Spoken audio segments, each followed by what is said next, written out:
Good morning, everyone. Delighted to be back in the studio again. And today is a really exciting day.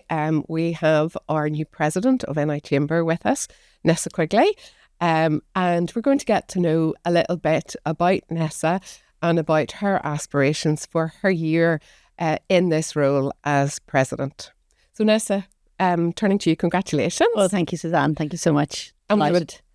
And we have a big event later on. We do in this less morning. than 2 hours, I think. Yes. So looking forward to that too. Yes, one of the first official occasions that I will take on as NI President Chamber. So I'm really looking forward to that. So the chain will be on. The chain will be on, wearing it proudly. Good. So look, just for all our business members, it'd be really interesting just to hear a little bit about your background. Obviously, you work for Carson McDowell and our corporate partner there now, and have vast experience in terms of corporate law during your career. But just tell us how it all started.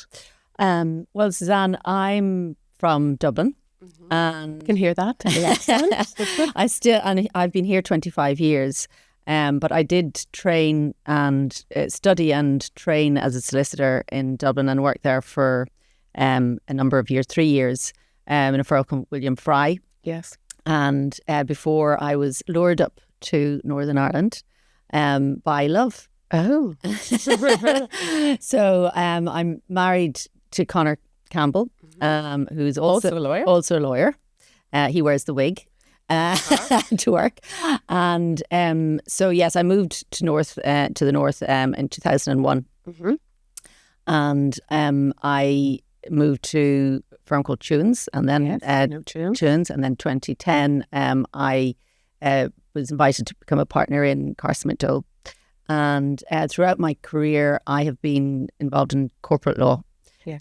So when I started in Dublin first, it was around the time of all of the IPOs, a lot of the tech companies IPOing on NASDAQ. So it was very, very exciting. Now, I was a lowly, newly qualified. So, but it was a very exciting time to be involved in corporate law. Quick learning curve. And a very quick learning term. And I realised then that the type of work was very transactional and very demanding from a time perspective on personal time, but I enjoyed that pace and the project aspect of it, start, finish, end, and and throughout my career, that's what's been very, I suppose, interesting and has kept it new, because I'm privileged to work with lots of different businesses.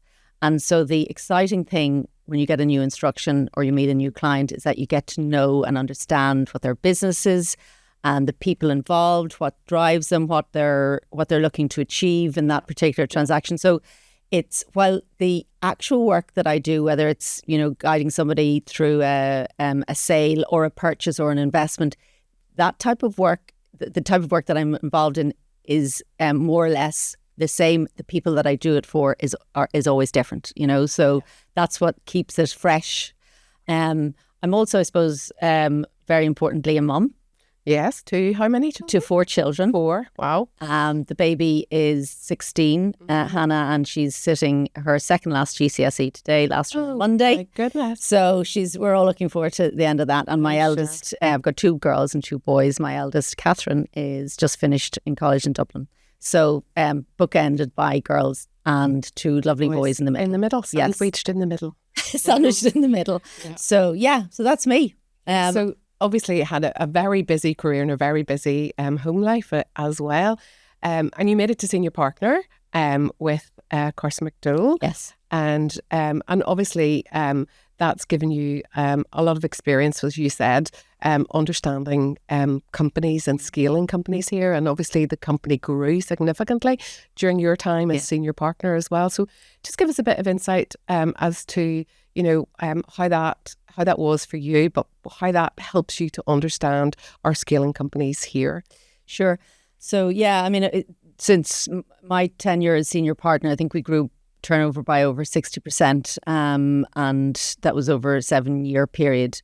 And I suppose fast. It is pretty fast, and during that period, I was appointed senior partner in 2019, May 2019, and then the following year we were COVID. Yeah. So that was a very, very challenging time, and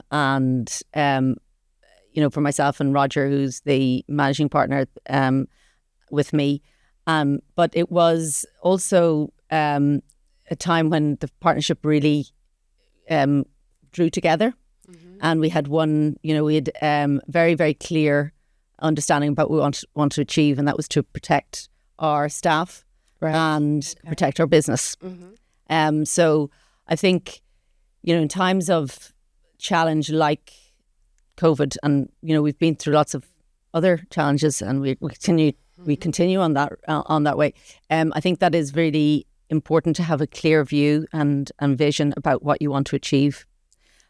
So that's we had that, and then going forward, we were always clear about what our strengths were, and investing in those areas where we were strong and which differentiated us from others. Yeah. And an important part of that strategy was talent for every business. Yeah, of course. In any sector. People. So we're very, very clear about investing in talent all the way through the chain. And, law firms are, we're I suppose, a particular type of structure in that we're always on the succession path. So we're always bringing people up, training them up, developing them so that they will become the future leaders of the business. We're almost making ourselves obsolescent. Yeah. And nurturing them. And nurturing them. Through that process. Yeah, and nurturing them through that process. So, again, because of other shocks earlier in the previous decade, financial crisis, a lot of firms constricted and didn't take on new talent. Yeah. So there is and there continues to be a dearth of talent at that middle level. Yes. So again, we took the decision to invest heavily in graduate recruitment to build our base from within, and that's proven to be one of the recipes or ingredients to our success. So that's been great. I think collaboration, Suzanne, is really important, and having the trust and confidence of the people that you're working with and for. Yes. And I mean that with and for. I think leaders have to be genuine and authentic, and if you're not, it shows. And we rely on our whole staff. I'm not just talking about the professional. We rely. It's a really very much a team event, a team effort. IT is incredibly important. Finance is incredibly important. HR is incredibly important. Marketing is incredibly important. They all go together to combine to make the firm successful. So it is a big team effort, and it's important to recognise that, and also to reward it. And I think reward is also important. When we broke the 20 million turnover mark a couple of years ago, we decided to take everybody down to Powers Court, just outside Dublin. Nice. It was just gorgeous, and everybody was invited. And we had there was spa. You go to the spa, you go to the golf. We had a team building event, and then a beautiful gala dinner that evening with a band and everything. And it was lovely to celebrate the success with everybody. And it was, what you get back from that is, absolutely. Yeah. And it's not just about monetary reward, no, is it? Really? No, because, it's very special. It is. It was really, really special. So we were delighted to be able to do that, and, it was important to do it and recognise it. So one of the things that you have said about your year ahead is that business should be seen as a force for good. And just tell us a little bit about what you mean by that. What does that look like for Northern Ireland? I feel really passionately about business being a force for good. When businesses thrive and grow, they employ people. They offer opportunities to young people. They invest in their communities. And, they, quite aside from the revenue, the, tax revenue and income revenue that they provide, it's much more holistic impact. Sometimes we forget about that aspect. I really think we do. And I think there is so much more that business can achieve in the communities, in society, if it is allowed to thrive and grow and has the platform to do that. And I think a lot more recognition needs to be given to how important business is in shaping our future and contributing to society.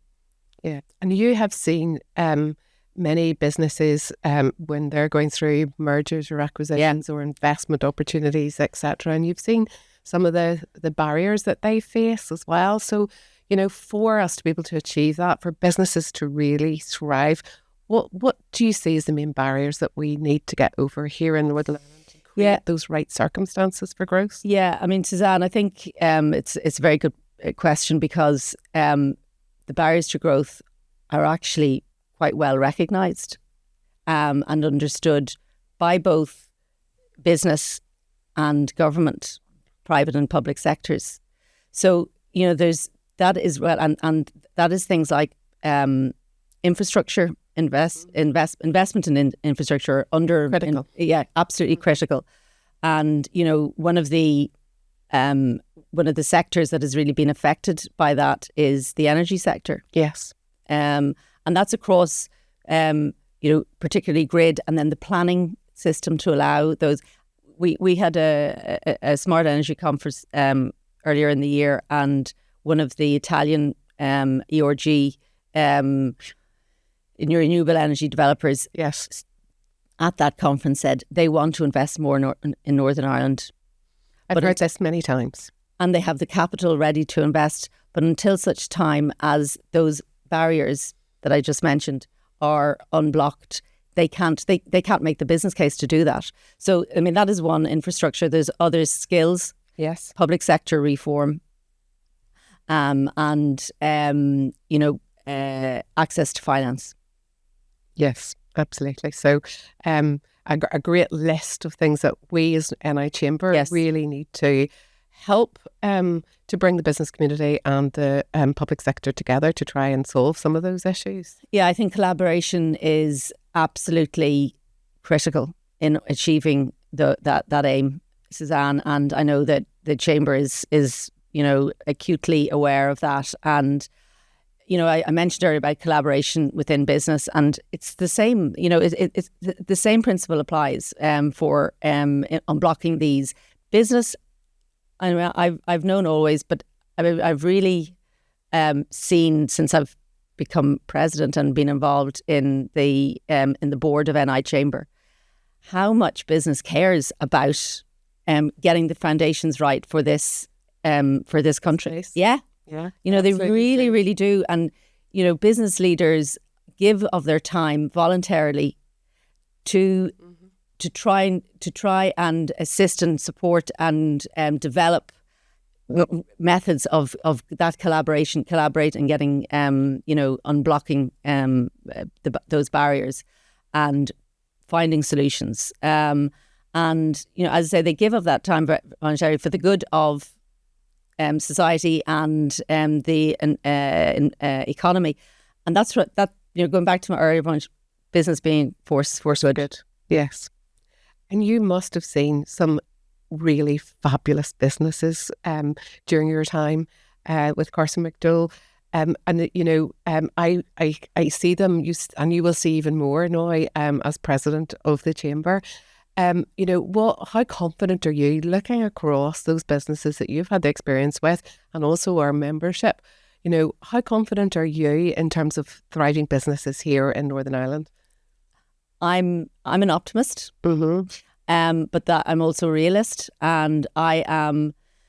I mean, Suzanne, when you think of what the businesses in Northern Ireland have achieved and continue to achieve during all, the last 10 years alone, the last decade, all of the things that businesses have come through: COVID, Brexit, wars, geopolitical uncertainty, the executive being Up and down. Up and down.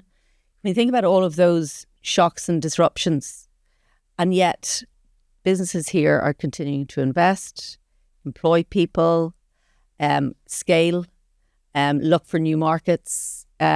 So that's what gives me confidence that if we're able to do this, if our businesses are able to do this in this time of challenge, what would they be able to do and achieve if that platform was there to allow them to basically launch from? Yes. And that's why I think it's so important. I'm really excited and I'm hopeful that we will be able to bring those people that we need together to collaborate to unlock that future. Absolutely. So what would be your key message for the start of your term as president? I think we need to collaborate to create the right future for this society, to allow business succeed and invest, support communities, employ our young people. Thank you very much, Nessa. Great to talk to you. You too.